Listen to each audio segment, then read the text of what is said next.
தேவனால் கூடாத காரியம் ஒன்றுமே இல்லை.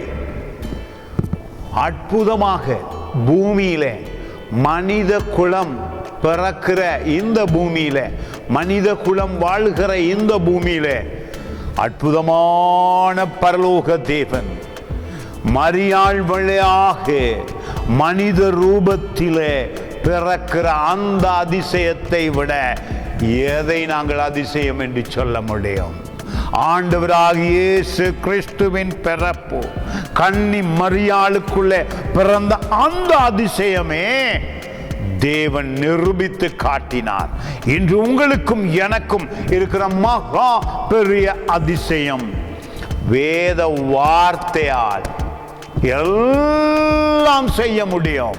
வேத வார்த்தைக்குள் இருக்கிற வல்லமை உங்கள் இருதயத்திலே வந்தவுடனே அதிசயம் நடக்கிறது. அதுதான் எழுதியிருக்கிறது 1 லூக்கா புத்தகத்திலே 37வது வசனம், தேவனாலே கூடாத காரியம் ஒன்றுமில்லை என்றான். நிச்சயமாக தேவனுடைய வார்த்தையில எல்லா வல்லமையும் இருக்கிறது, எல்லா சுகமும் இருக்கிறது, எல்லா ஆசீர்வாதமும் இருக்கிறது.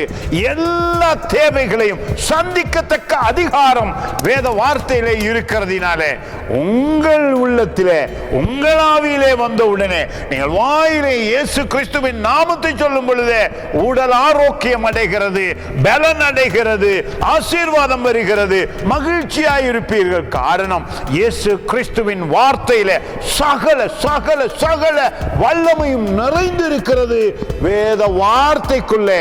அதை நீங்கள் விசுவசித்து இருதயத்திலே வாயிலே சொன்னவுடன் அற்புதம் நடக்கும். God bless you.